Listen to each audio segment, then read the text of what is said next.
Thank you, Vince.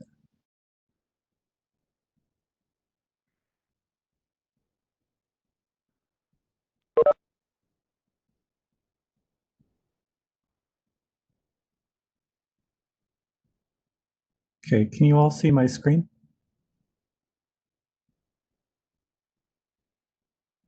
Give a thumbs up. Okay, great. Thank you. All right, my name is Eric Berner. I'm the Associate Director of Innovation at the Trend Center, and I've been working for the last maybe 2 years or so on building BrainForge, which is an analytics platform for neuroimaging. BrainForge is a cloud-enabled, web-based analysis platform. You can archive data from your study.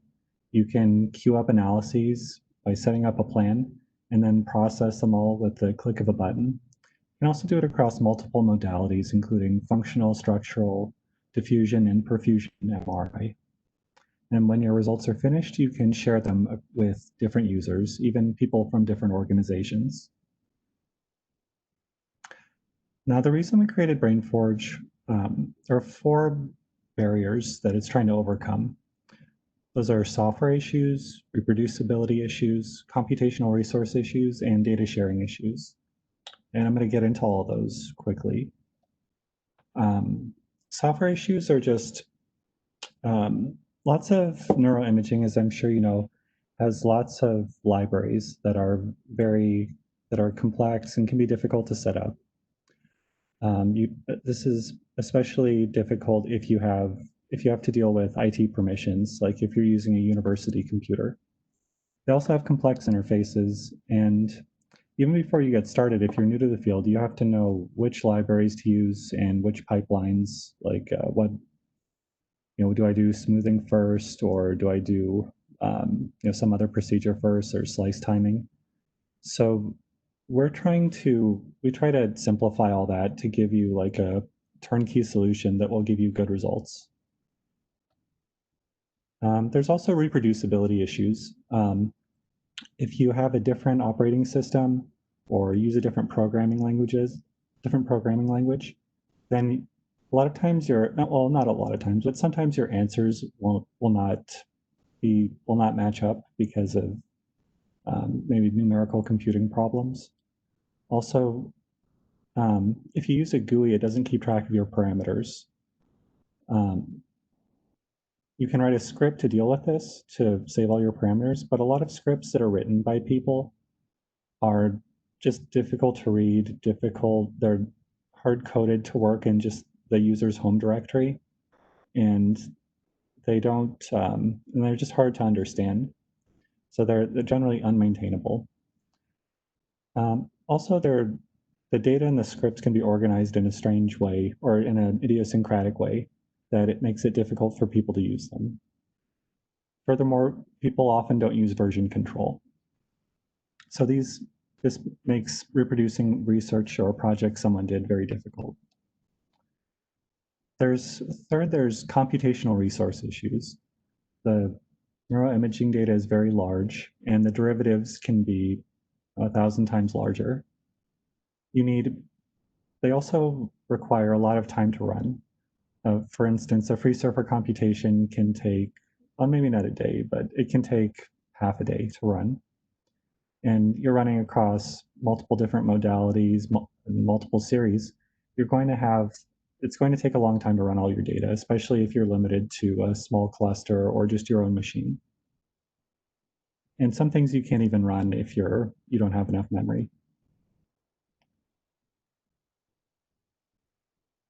And if you want to use things like Exceed, then you may have to wait a while. Like you may have to wait several weeks to run all of your subjects or longer, which is hard if you're at a deadline.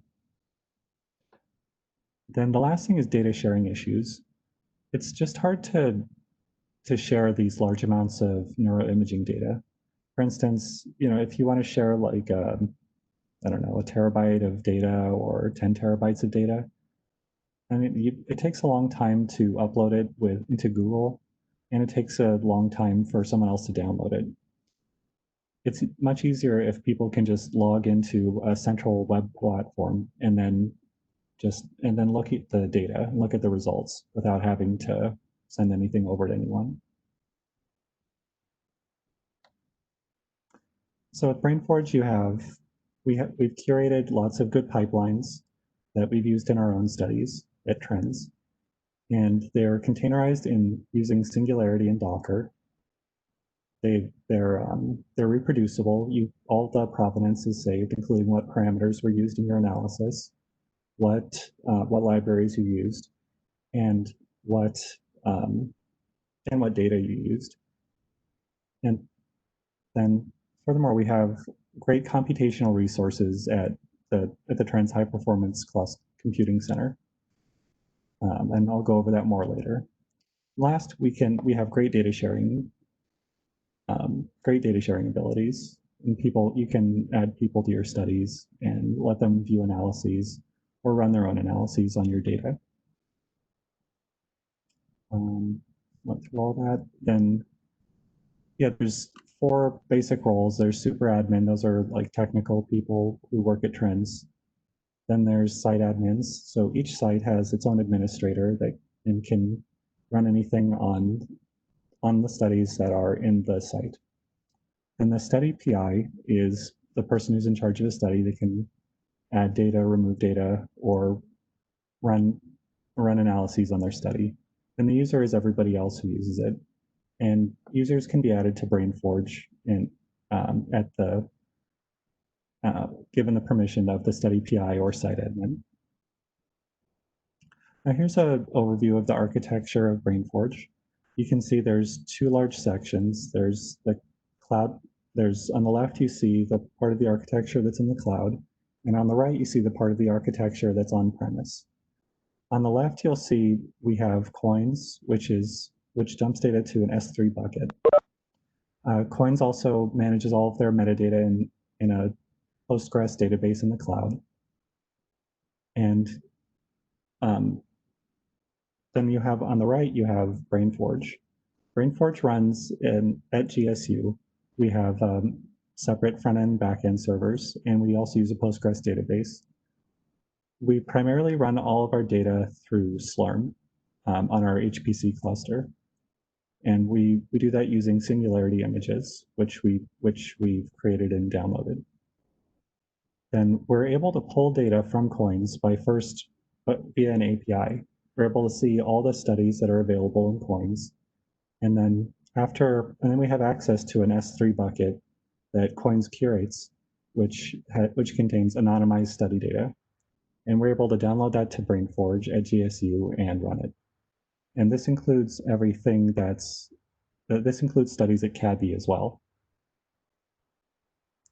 Furthermore, we're also working on the capability of using AWS for high priority jobs. We have very large resources at Trends, but we do have sometimes if we may need to, as the service grows and the number of users grow, then we may need to use AWS processing in the future to finish everything on time.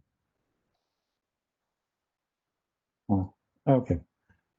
Then, all right, our computational resources, we have almost 50 servers, about 2,500 cores, 38 terabytes of memory, 60 GPUs, 1.5 petabytes of network storage, and 600 terabytes of high-performance storage. And you can see it's broken down by node group on the right side.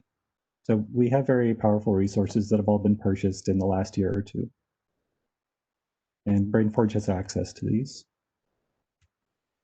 Then let me show you a little bit from the GUI. We have, to run an analysis, you can select from neuroimaging preprocessing, SPM-GLM, it's a general linear model. We have GIFT, the group ICA for fMRI toolbox that Vince created. And we also do statistical modeling, which is regression, and then classification, machine learning analyses. You can see that in the neuroimaging box, we have there's 3 modalities: diffusion, functional, and structural MRI. And for structural MRI, you can select either FreeSurfer or voxel-based morphometry.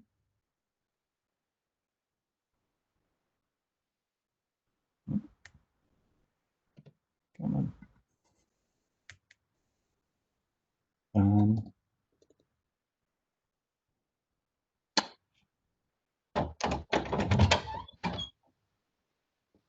giving us a bandwidth issue, Eric. I wonder if your network is slow. I just opened my door. That'll do it.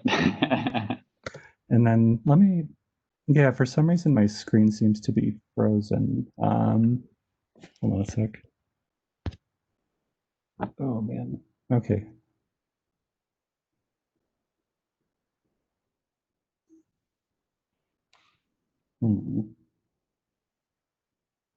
Yeah, bear with me, sorry. Let me get this straightened out.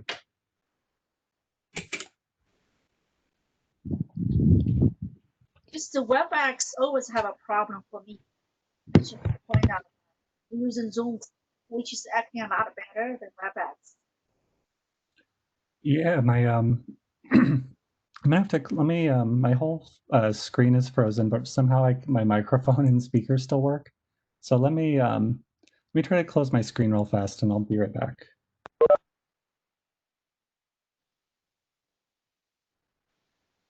You guys all see that?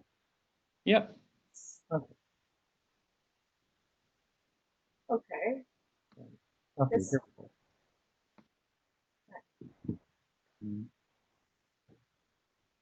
All right. Now the first part when you use BrainForge is when you enter a study, you enter all the protocols, you map them, or so you get all the protocols from your study. So these are essentially the names of your scanning series that you take during a session. And then you link them to modalities. And the modalities are probably what you're familiar with, which are structural MRI, functional, diffusion, perfusion. And you can see here that we've mapped different protocols to the different modalities. And then this lets BrainForge know what analyses can be run on each series, so you don't get errors later when you try to run them.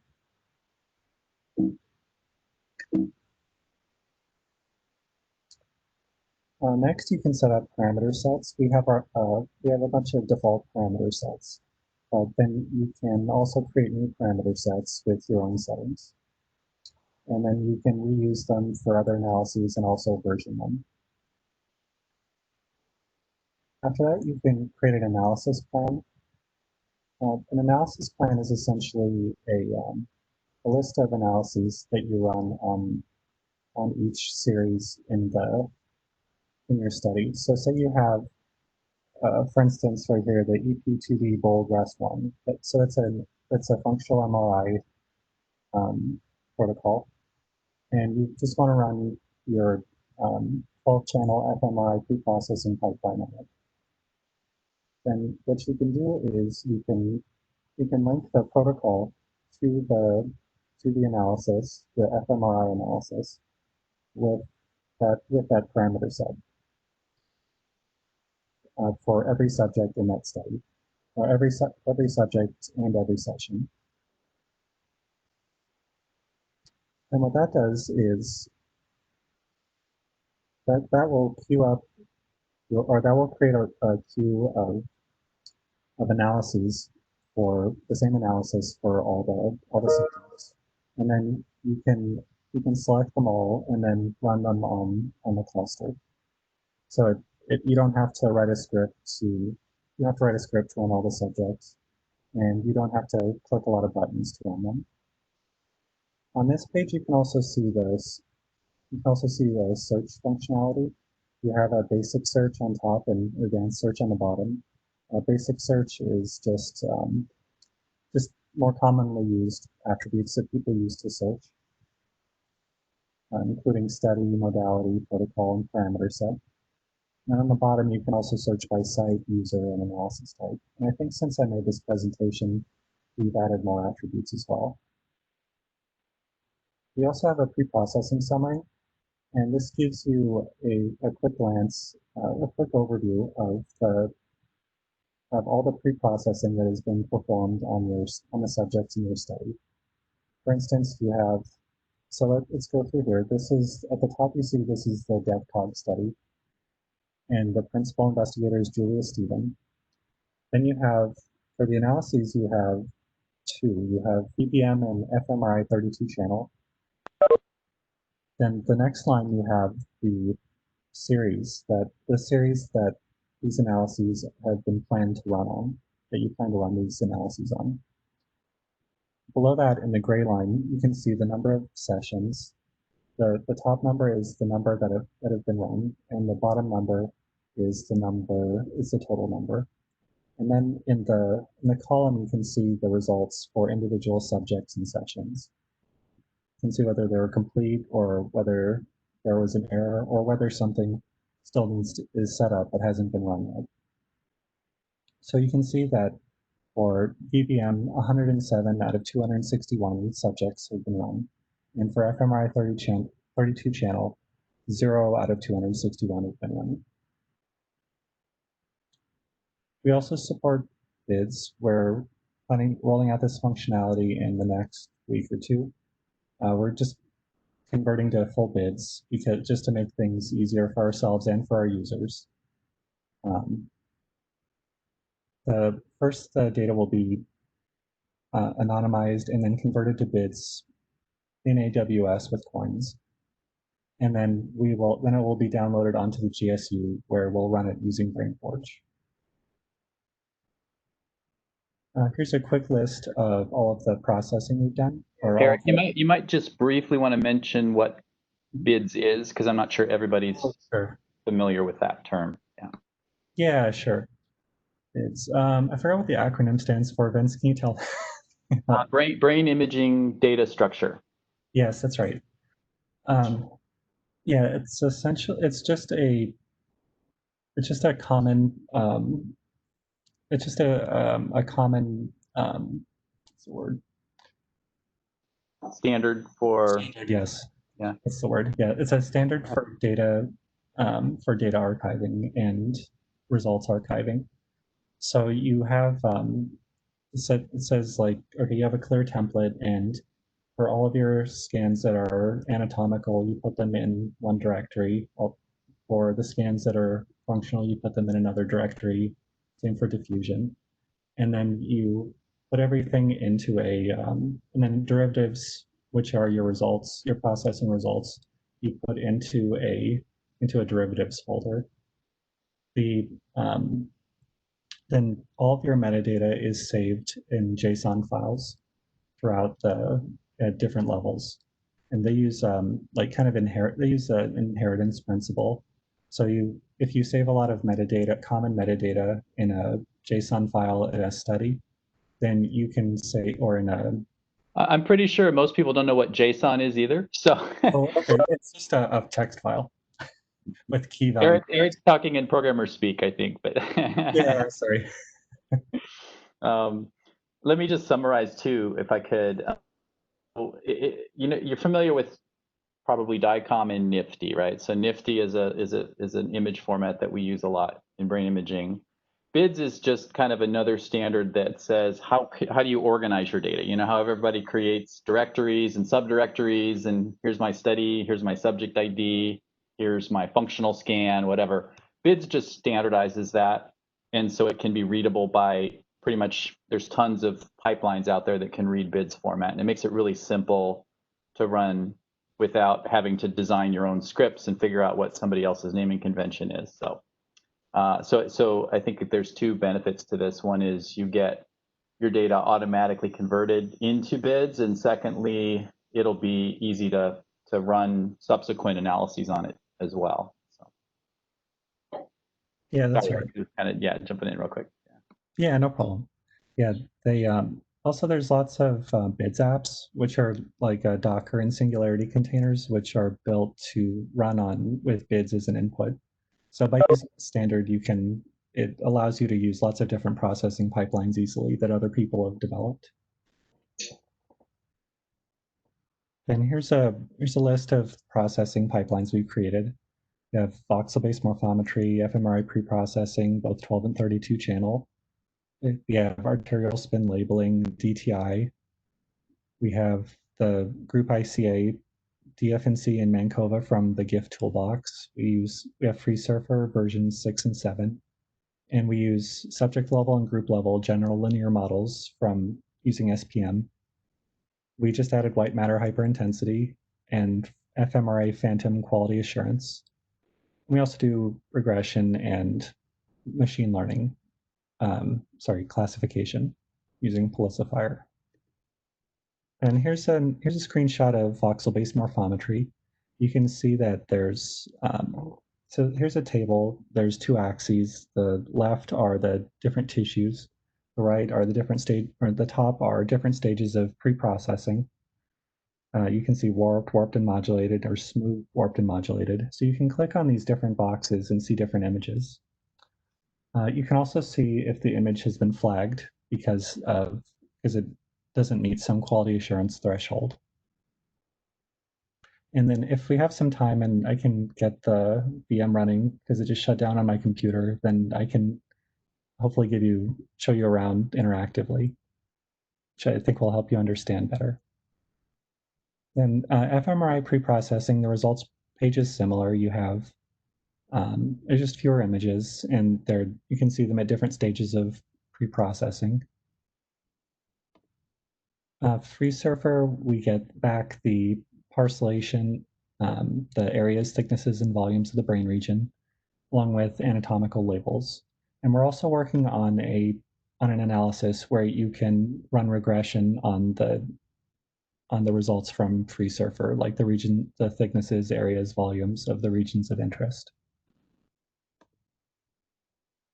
Here's a screenshot of arterial spin labeling. We use the Papaya volume viewer. So this is a 3D viewer where you can move the pointer around and see different parts of the brain, different slices of the brain.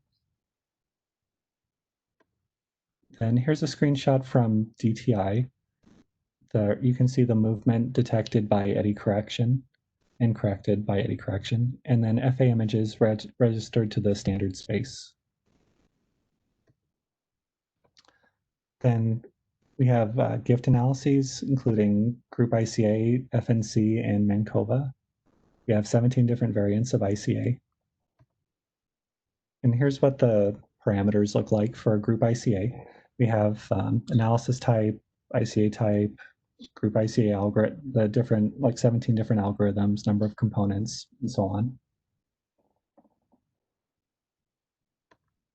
And then the output looks like this. You can see you get one of these boxes for each component, and it shows you where it is spatially in the brain, and also the looks like the spectral power. You also, it's not shown here, but you'll get you also get an FNC matrix at the bottom as well. And we do SPM subject level GLM we did the SPM subject level GLM interface. If anybody's used this before, it's a pretty old MATLAB GUI and it's not particularly user-friendly. So we kind of redesigned, we put up a new face in front of it to make it easier to use. So you can easily create runs, generate contrasts, and view the design matrix. Just some of the initial parameters. And then with this, you can add runs by just clicking add run, select your files that you want to use. And then when you add a new run, then it copies all this information over, and then increments things like run 1 to makes them run 2, so that you don't have to type everything in again. So it saves a lot of time. And then contrast, after you've entered the runs, then you can just generate contrasts from the runs, and it creates all of your contrasts. And the output looks like this. You can see the contrast here with a p-value of 0.001. And here's the design matrix. Now, our future roadmap includes, this is in the near future, includes MRI-QC, an NHG pipeline, historical QA view for scanners.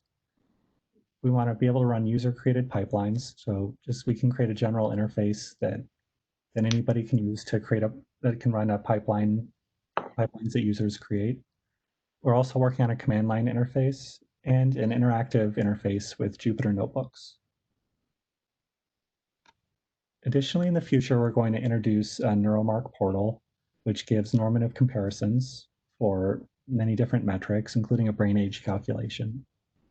It draws on a reference data set of thousands of images, and which have been curated by Dr. Calhoun and others at his lab for many years. And please let me know if you have any questions, and thank you for listening. And then after, it looks like we have some time left, so after the questions, I'll try to get the website up and see if it'll work now. Thanks, Eric. Any questions for Eric based on that?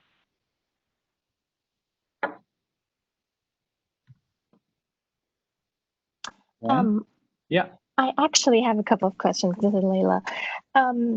The first one is regarding free surfer analysis. So is Freeview incorporated in the like the Papaya volume viewer that you said? So you can do everything you can do in Freeview in that viewer that's incorporated in the software? Go ahead, I can take that, Eric. So the way that we did this is we offer kind of some quick views and summaries in the tool at the moment, but you can always download all the results yourself. And so you can, nothing would keep you from pulling it down and just running, the viewer yourself locally, based on the results or the output that comes back. So the idea was that we didn't want to reinvent everything. And we also didn't want to do this in a way that would block people from doing things that they want to do on their own. So that's kind of the sort of guiding principle. And so I think there is like just a button you can click to download the results, and you would just get all the FreeSurfer directories as they normally come out from FreeSurfer. So because we're basically running FreeSurfer in a container on the back end of this. Okay, thank you. Eventually we'll add more visualization in there, but that always takes a lot of time to build. So. Right. Okay, it's up. So let me just walk through a few things. You can see here's the protocol modality mapping.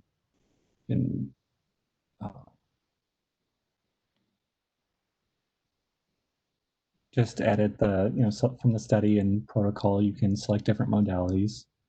So you want to change it to structural instead of functional. You can do that. And then of course that's not right, so I'll just set it back. Then let me show the analysis plans page.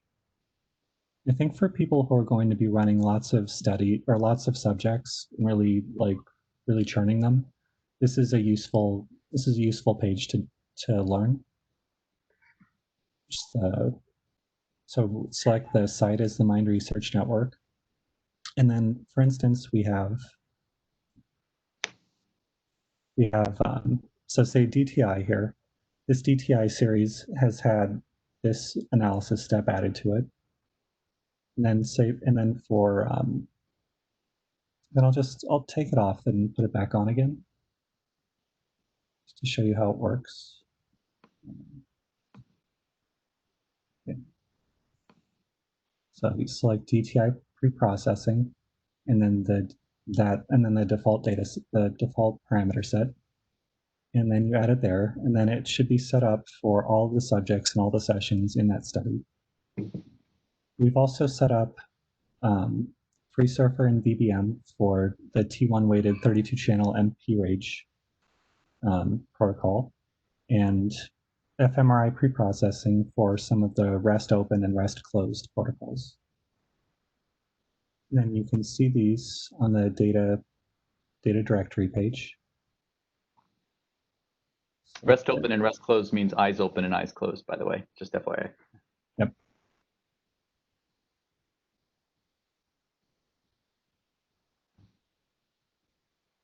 Okay. And then you can see, so here's everything. And then all we have to do is, so say if you want to run one, then you just click and start, and you'll get a little notification that it's running. You can also enable batch selection and select all.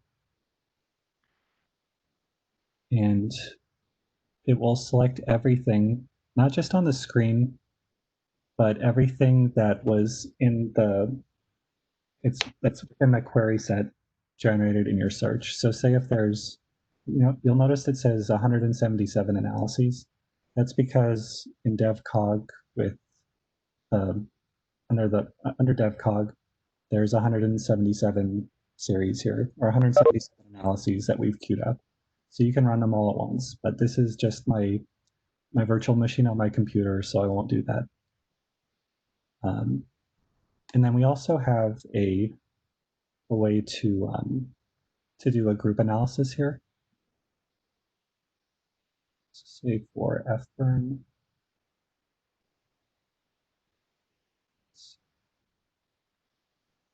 Oh wait, fburn. Okay, here we go. So we have a couple pages of data, and so we can put it all onto one page here. And then let's say we want to run a group ICA on everything. Do group ICA.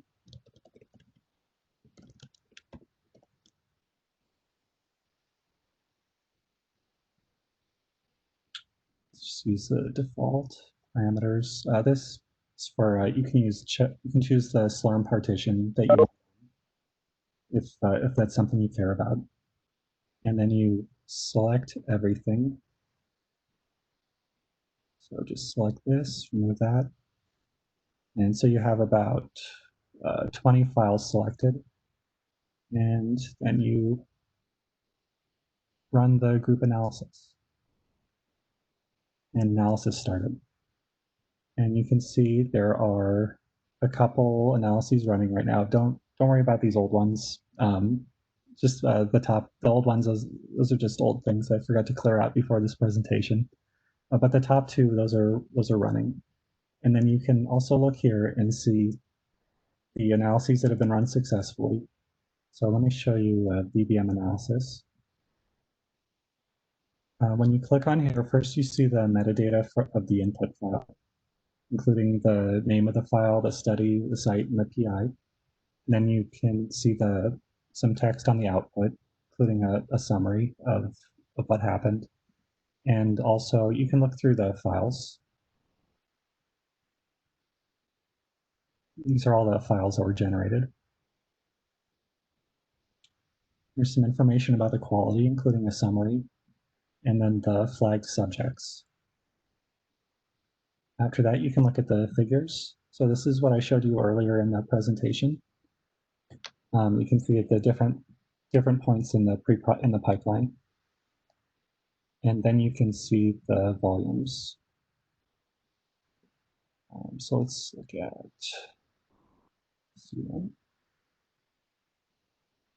There we go. And so here's the volume. There we go. And then yeah, you can mouse around and look at different slices. Now this viewer also has a surface viewer, so we'll incorporate surface files as well too.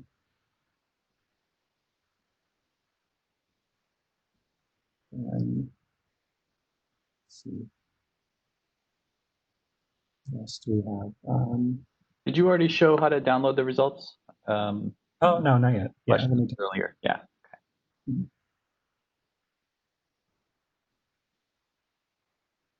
So you can just do it right here, and that'll prepare the download. So it's a lot of data, so it's a two-step process. First, you have to prepare the download, and then when it's ready, you'll get another notification that says the download is ready.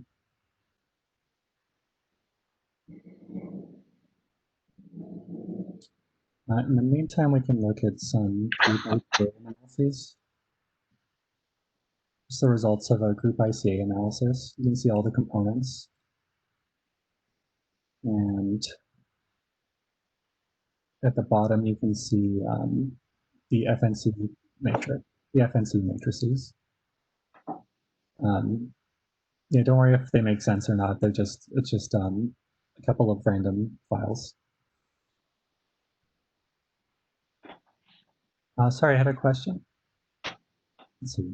I had a question from Gian. Does everyone have access to any data uploaded in the server? No, the permissions are controlled. We have only people who have access to a study have access to the files from the, have access to the results. So, and if this is controlled by the PI or the administrative lead of the site. And yeah, no problem. Mm-hmm. And then here's, you see the notification that our download is ready, and we download it. Oh, looks like there's an issue there. Oh, there's something, I think I didn't update the token on here. There's like a token you use, but anyways, it would download there. So yeah, that's about it. That's about all I wanted to show you. Yeah, is there any other questions?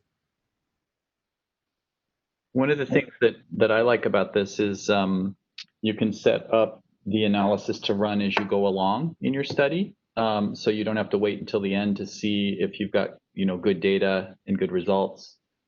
And you can also run group level results as opposed to single subject results. So you can do both of those things.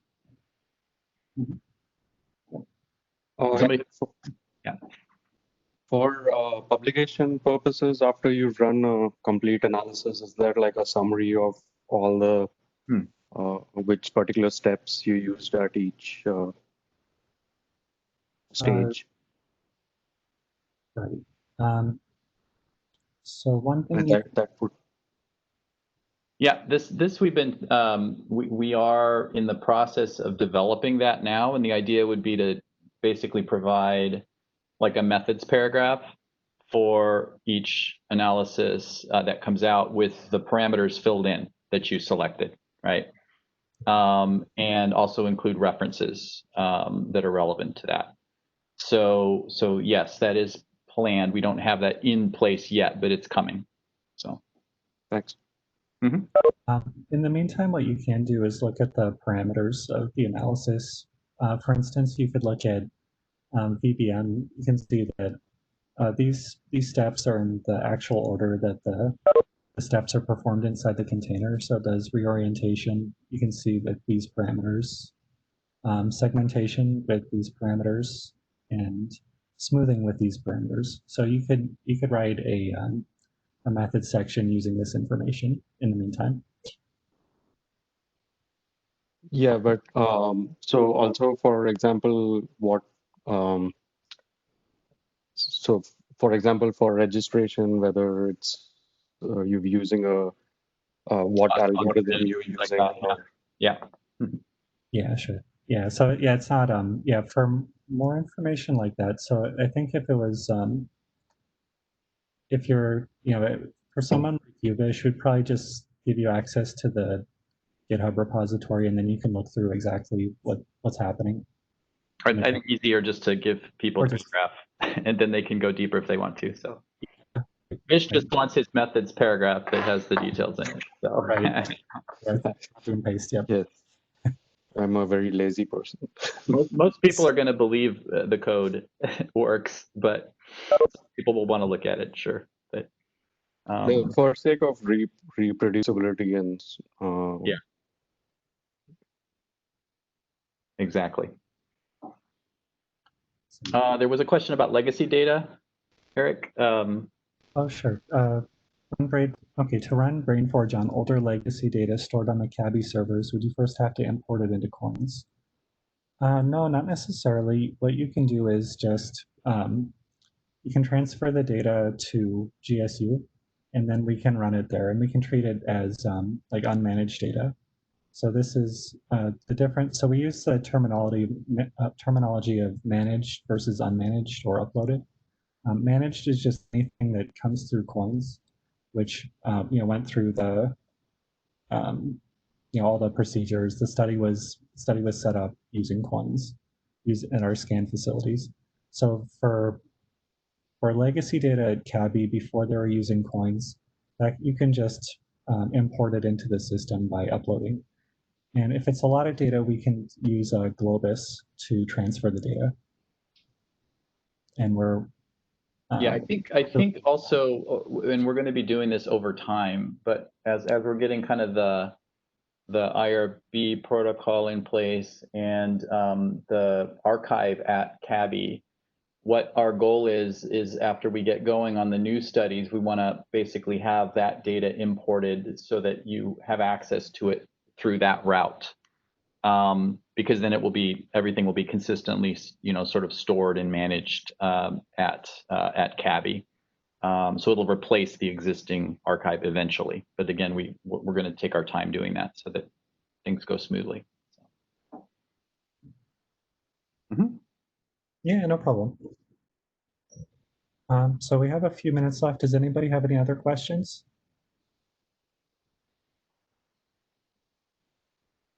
Feel free to reach out via email if something comes up later, and we'll certainly be back in touch going forward with additional information about the system as it sort of evolves and if people want to try it out. So I think that's all we had for you guys today. So thanks for joining, and we'll talk to you at the next user meeting. Have a great week.